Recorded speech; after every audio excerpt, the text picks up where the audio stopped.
Hi, welcome to Superhero Rundown. I'm Crimson, and today we're going back in time. That's better.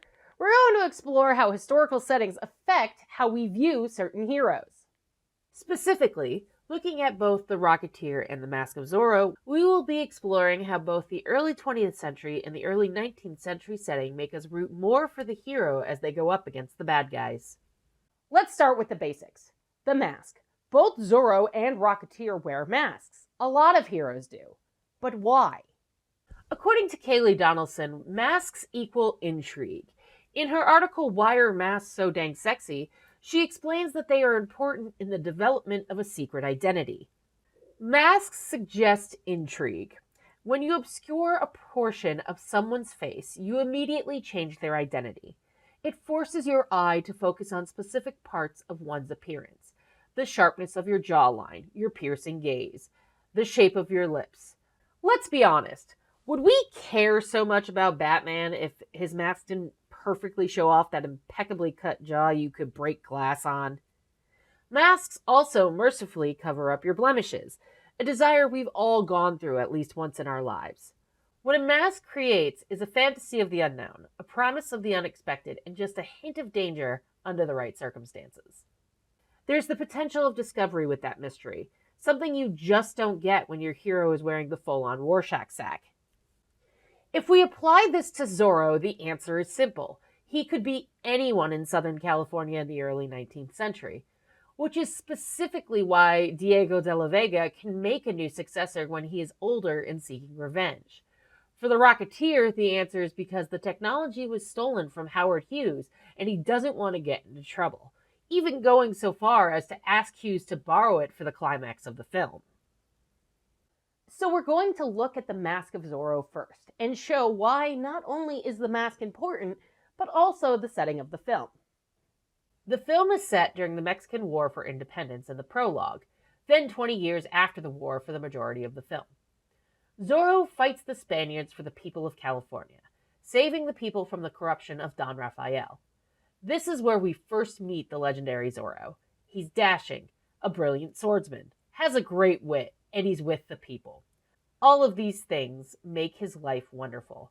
But it's also the mask that makes the character, because Zorro is the mask worn by Diego de la Vega. When Rafael confronts Vega as Zorro, Vega's wife is killed, whom both men loved dearly. Rafael arrests him and steals the baby Elena to raise as his own. I'm not rehashing the plot here, just the important part that will make De La Vega's sense of revenge more potent when he trains the next Zorro. The film then moves to 20 years later, and Vega teams up with Alejandro, a thief whose brother was killed by Captain Love and Rafael's second-in-command. Now with a common enemy, Alejandro trains and saves the people of Southern California as Zorro, killing Captain Love, and De La Vega killing Rafael. It's not as important who's wearing the mask as what it represents. More importantly, the early 19th century was not like today, and the director of the film understood that. In Why Can't Every Movie Be as Good as The Mask of Zorro, we understand that not only did the actors have chemistry, but that Martin Campbell, the director, knew what needed to happen to make this movie as good as it was. Campbell also brought an eye for clear, compelling action. One of the challenges of this sort of film is to make sure the action remains swift yet coherent, the spatial dynamics consistent and interesting. With sword fights, one part of this challenge becomes easier. The fighting is usually done by two people, relatively close to one another, so it's easy to follow. But another part becomes even harder. How do you keep things moving and changing so that we don't feel like we're just watching a static shot of two stuntmen going at it? Campbell understands that what we're watching has to be thrilling, fun, elegant, and clear. His direction is efficient, but it doesn't skimp on the humor or the grace notes. It helps, of course, to have a charmer like Banderas, a hunk at ease with comedy and unafraid to let himself look ridiculous. And it helps to have the kind of chemistry that Banderas has with Zeta Jones, who was a relative newcomer at the time. The film immediately made her a star. Now, the problem with Zorro is that he's a secret identity, at least for the purposes of this. And yes, you could type down in the comments that I won't be reading that De La Vega was revealed to be Zorro by Don Rafael and blah, blah, blah. but that doesn't mean the secret identity was exposed to everyone. There's even a scene where Alejandro Zorro appears at Raphael's house, and Raphael has an "oh shit, he's back" face.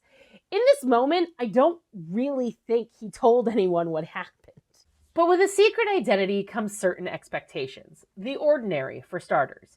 In Draped Crusaders, Catherine Williamson explains that the secret identity can be related to drag performance, as superheroes also use clothing in their performance to signify their function in society, like Batman.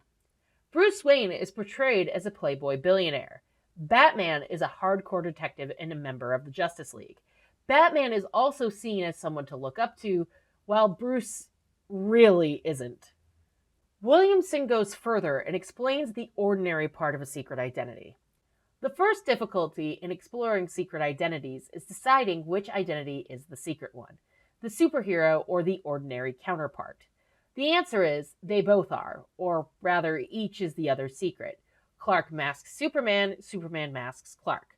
One identity is generally privileged as original, Kal-El the alien baby, Bruce Wayne the orphan, but as either crime-fighting superheroes or mild-mannered playboys/reporters, the Caped Crusaders always have something to hide.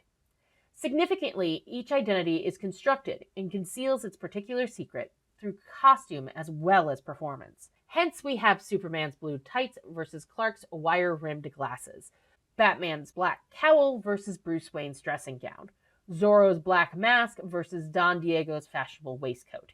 Given this dependence on clothing and performance, it is possible to read the convention of the secret identity as a form of same-sex drag. There is one other thing about Zorro that makes the setting important, and it's not just about the Mexican War of Independence. Macaulay, the creator of Zorro, used more than just his imagination. In The Lone Ranger Unmakes, John Valadez tells us the origins of Zorro were not just Macaulay, but also history. He harbored a deep love of history, especially early California history. According to an interview he did back in 1923, he read on average 24 books a month. It was from these books that he plucked plot points, motivations, settings, and themes for his own tales. He collected, rearranged, and refashioned elements from history, transforming them into something fresh, exciting, and original. He also drew upon his skills as a crime reporter, infusing motivations and narrative twists from stories he had covered. Based on a man who actually existed and one that didn't, Zorro was created from both. Tiberico Vasquez was a real person who existed in the 1830s and 1840s. When gold was discovered, he was there as flooded to find their fortune in California. There was an incident that left an sheriff dead, and Vasquez was implicated. He started to wear black cape and became an outlaw from the 1850s to the 1870s. The other man, Joaquin Murrieta, was a Mexican immigrant in California. After his wife was murdered, he went on a quest of vengeance, but it is unclear if the man even existed. Vasquez explains that Zorro was whitewashed. What I do know is that within the span of a century, California's first mythic hero had taken a remarkable journey. He had gone from Mexican to Spaniard to Anglo to Bruce Wayne. For Murrieta and Vasquez, the chain of reinvention through the media and the popular mind carried with it a cruel irony. Murrieta had been transformed into the Lone Ranger, a family-friendly, made-for-TV version of the very men who had killed him and been responsible for the murder of Mexicans not only in California, but in Texas as well.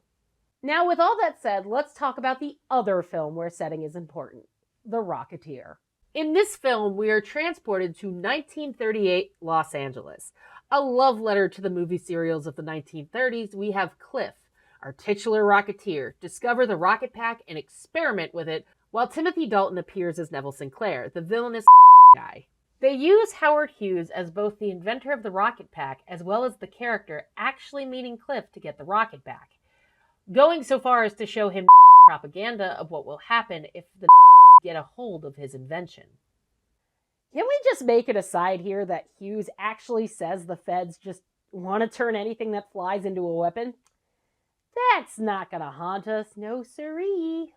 Anyway, Cliff goes to meet with Sinclair and tells the mobsters that Sinclair is a spy, so the mobsters turn on him faster than the Joker turning on the Red Skull. They even have a Zeppelin in the film, which is really weird considering the Hindenburg disaster took place 2 years earlier, but fine. Anyway, he saves the day and Sinclair destroys the Hollywoodland sign as he falls to his death, so now it only says Hollywood. Is this the best movie Disney ever made? I'm not sure, but it is a lot of fun. And it's charming. In revisiting The Rocketeer, Disney's early superhero masterpiece by Josh Spiegel, we are treated to even more reasons to like the film. More to the point, The Rocketeer is just a hell of a lot of fun. Secord's foray into superheroism is charmingly low stakes, too. When he first dons the bodysuit, rocket pack, and helmet, the latter of which PV states makes him look like a hood ornament, he's only doing it to save an old flying buddy of his from crashing and killing himself during a daytime air show. Even when the stakes seem to get higher, it's oddly quite grounded. Within the span of a few hours, in screen time, the movie is a well-paced 108 minutes, Cliff learns that the source of the rocket pack is none other than Howard Hughes, who built it as a rival to something the are trying to concoct for their own nefarious purposes. Cliff doesn't do it because he wants to be a hero. He does it because of the joy of flying, and flying was still pretty novel in the 1930s. Amelia Earhart and Charles Lindbergh had become household names with their accomplishments. Cliff wanting to fly is not so far-fetched for a kid from the 30s. For another thing, The Rocketeer is bright as well. It's an idealized world, even if it is filled with In 90s, kids didn't give a damn about the peerless movie serial nostalgia of The Rocketeer. The director, Joe Johnston, is credited with keeping as close to the story of the 80s comic book as he could. Johnston, to his credit, also did whatever he could to keep The Rocketeer true to the story of the comic book, something that put him into conflict with his Disney overseers. Stevens stayed on the movie's set, offering input and helping Johnston in his fight to keep things like the helmet design the same as they were in the comic. Disney boss Michael Eisner reportedly wanted an astronaut-style bubble helmet. Johnston did, however, make adjustments from the comic book. Cliff Secord's girlfriend, rather than the Betty Page-style pinup model of the comics, became a wide-eyed bit-part actress. But even that worked for the movie's purposes, since it meant that a young and ridiculously beautiful Jennifer Connelly got to be in it. By the way, this is the same guy who went on to direct Jumanji, October Sky, and Captain the First Avenger. So I'd say period pieces are kind of his thing. What's really interesting about the movie is its setting, mostly because it is set during the beginning of comic books. Art Spiegelman, in his article for The Guardian, expounds on how Golden Age superheroes were shaped by rising fascism. Captain was a recruiting poster, battling against the real supervillains while Superman was still fighting cheap gunzels, strikebreakers, greedy landlords, and Lex Luthor. And was still equivocating about entering the conflict at all. No wonder Simon & Kirby's comic book became an enormous hit, selling close to 1 million copies a month throughout the war. But not everyone was a fan in 1941. According to Simon, the German Bund and Firsters bombarded the publisher's offices with hate mail and obscene phone calls that screamed anti-Semitic remarks. Mayor Fiorello LaGuardia, a real-life superhero, called to assure him, saying, "The city of New York will see that no harm comes to you." It's on this backdrop that The Rocketeer lives, and it has come back to haunt us, as Spiegelman warns us. He tells us that international fascism looms again, and that with the global economic meltdown of 2008, we are now at a crossroads. We want a hero to come save us, but in reality, we have to save ourselves, and fascism isn't the way to do it. I would say more period dramas would be the way to go for some heroes. It worked mostly for Wonder Woman, if we ignore 1984. It worked to establish Captain. It also worked alarmingly well for The Rocketeer and for Zorro, the latter receiving a sequel with Alejandro Zorro gracing screens again. Period dramas and superhero stories are important, not just as a window to history or mythology, but it can give an explanation of why. Why are the in Los Angeles in 1938? Why is Wonder Woman walking through no man's land? Why is Captain fighting a Red Skull-looking guy in the sky? Because history informs the characters. We wouldn't have Zorro as we know him if Douglas Fairbanks didn't make a serial about it. And we certainly wouldn't have the Rocketeer saving us from Zeppelins.